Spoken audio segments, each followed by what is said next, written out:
Os evangelhos foram escritos para um público específico? Muitos pregadores falam isso, né? Que Mateus foi escrito para judeu, o outro foi escrito para romanos e aí por diante, né? O bicho pegou, como dizem aí, pegou fogo no parquinho e a gente debateu isso, eu e o biblista Vitor Fontana.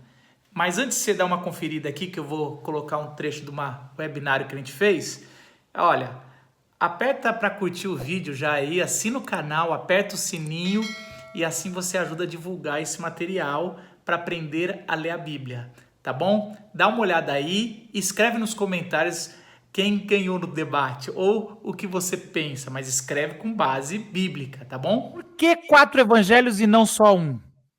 Essa é boa. O que aconteceu? Marcos foi lá e escreveu o evangelho dele, conciso, curtinho, teoricamente, ouvindo as histórias de Pedro, não necessariamente na ordem, e pegou e juntou. A gente tem um relato primevo de Papias a esse respeito, de que Marcos teria sentado aos pés de Pedro e escutado as histórias a respeito de Jesus, não necessariamente na ordem, e colocado juntos no seu evangelho. A partir do evangelho de Marcos, Mateus e Lucas escreveram os seus. A pergunta seria o seguinte: bom, se já tem o de Marcos, por que Mateus escreveu dele e por que Lucas escreveu dele? Por um motivo simples, porque Marcos escreveu um evangelho curtinho, tinha mais coisa ali para ser relatada. Mateus, que foi discípulo apóstolo de Jesus, viu muita coisa que ele andou junto.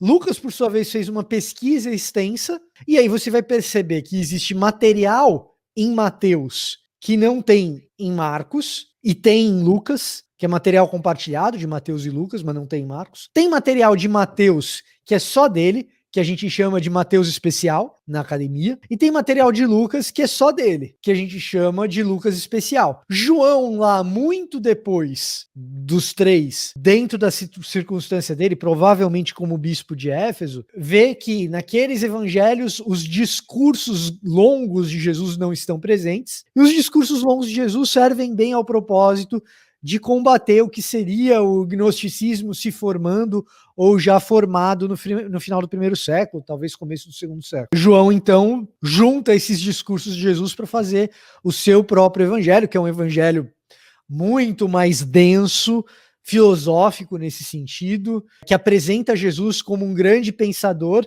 enquanto os evangelhos sinóticos, que você mencionou, Mateus, Marcos e Lucas, apresentam Jesus como um fazedor, vamos dizer assim. O Flávio está colocando que os 4 evangelhos também têm a ver com seus propósitos. Sim, mas cuidado, sim, mas cuidado. Aquele papo, aí, ó, aí começam as invenções, que a gente ouve em púlpito e tal. Ah, porque um foi escrito para os judeus, o outro foi escrito para os romanos, o outro foi... Não tem nenhuma evidência a esse respeito. Não é que... Peraí. Não tem nenhuma evidência a esse respeito. A coisa que a gente sabe é que Lucas foi escrito para Teófilo. Isso é academia, isso é o consenso acadêmico. O resto é invenção de pregador. Eu entendo o que você está falando, mas existem características dos autores.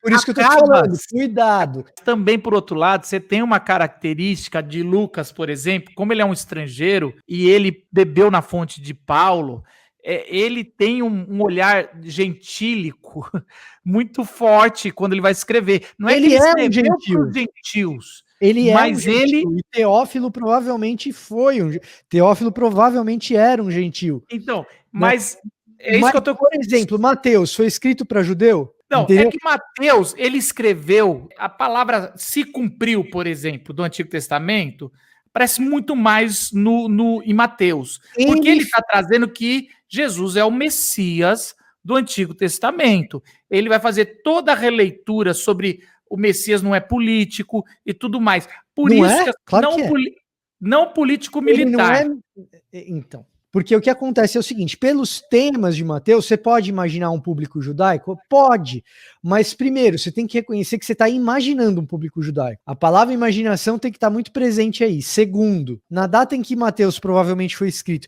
existia uma composição de uma igreja, qualquer que fosse majoritariamente judaica. A gente está falando depois da década de 70. Muitos estudiosos colocam que com a expulsão dos judeus, você vai ver, por exemplo, em Mateus, ele mostra Jesus muito mais severo com os fariseus do que com os saduceus. Até porque na época que Mateus já está escrevendo o relato, os saduceus nem existem mais, porque eles morreram na invasão de 70. Vamos dizer que Mateus pega no pé mais dos judeus, dos fariseus. E aí ele vai lá mostrar uma briga maior de Jesus e vai mostrar as palavras mais severas que Jesus faz para essa facção. Os fariseus expulsavam os cristãos depois da invasão de 70, das sinagogas. Antes eles não tinham problema, mas depois eles culparam os cristãos por tudo que aconteceu. Cada um vai culpando o outro, né? Então existe pelo menos são os historiadores, você me corrija se isso já está old, né? Como diria aí. Mas e aí, o que aconteceu? Mateus, ele vai escrever o evangelho, lógico, da comunidade dele, que era judaica, e ele era um judeu. Hipótese. Aí que tá, esse é o meu ponto, isso é uma hipótese, mas continua. Só completando o cenário que geralmente os estudiosos colocam, né? Pelo menos quando alguns eu estudando sobre Mateus, e aí você tem um relato da comunidade para a comunidade mostrando: ó, não adianta vocês expulsarem a gente porque Jesus é o Messias. Vocês precisam entender isso e eu vou mostrar para vocês o cumprimento do Antigo Testamento. Aí lá no Sermão do Monte, ele vai falar que ele não veio revogar a lei e vai várias vezes. E aí vai batendo várias coisas. Eu quero ouvir até os seus contrapontos, porque o nosso objetivo aqui é ajudar o leitor, os nossos ouvintes, a entrar em Mateus com menos dúvidas do que com mais dúvidas. Esse é só um trechinho de várias lives que a gente está fazendo sobre como aprender a ler a Bíblia. Se você quer aprender mais, clica no link que está aqui embaixo. Lá você vai encontrar outras lives, vídeos com dicas para ler a Bíblia e o nosso curso que está fantástico, que é capacitar você para ler a palavra de Deus e entender o que está revelado aqui para a sua vida.